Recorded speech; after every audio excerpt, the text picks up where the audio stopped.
Because of the brand itself, you have to pay a lot of money for the parts and everything related to this car, which is absolutely garbage. This is very sad. Basically, what's the use in that? Okay, so what are you gonna do in the winter? Why would I buy an all-wheel drive car and then end up finding out the all-wheel drive system is not good? And this really lowers the class of the car. You're gonna have ear damage.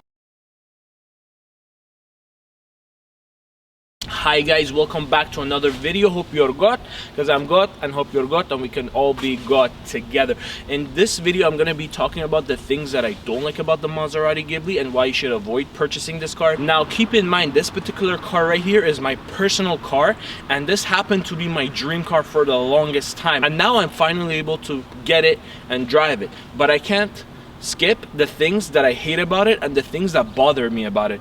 And I want to share this with you, and maybe if you're in a market for a Maserati, then these things might stop you from actually getting this car. So let's go and check them out. If you're new to the channel, don't forget to subscribe, and if you like the video, give me that thumbs up. Let's go and check them out together. Alright guys, well, the first thing that I hate about this car has to be the all-wheel drive system, which is absolutely garbage. Now, the first time I noticed this was when I was making the turn, and it was a little wet on the outside, and I noticed my car go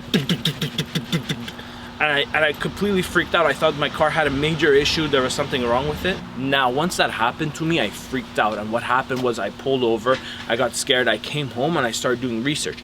What I end up finding that this is a common issue on all the Maserati Ghiblis in particular, and most Maseratis. So comparing this to my cousin's car, because I found that they had the same problem, and going on the forums and reading it, finding out that Maserati recommends you run winter tires in the summer to avoid this problem. Okay, so what are you gonna do in the winter?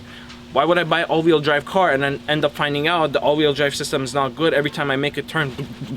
And then basically, what's the use in that? Alright guys, the next thing that I don't like about it is the stereo system of the car. Now the thing is, this car is missing the bass at low end. So if you're under, basically the stereo goes from 0 to 35. If you're under 20, there's no bass. I have better bass. And Abu Assad, if you guys know, Abu Assad is my Acura TSX from 2007.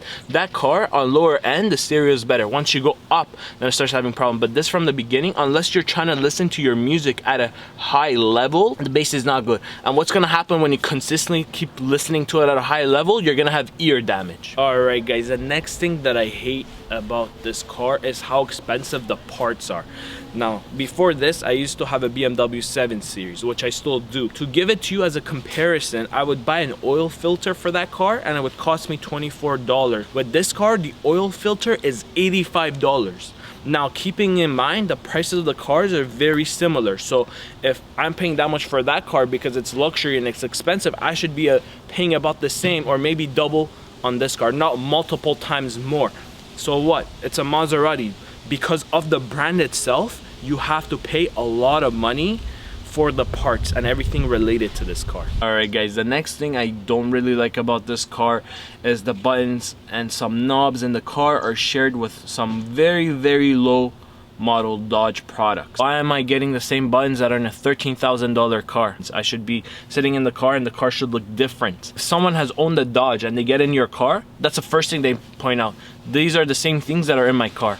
Or I can't believe that these are the same as a Dodge product. This is very sad, and this really lowers the class of the car. Alright guys, well, these are the things that I don't like about my Maserati.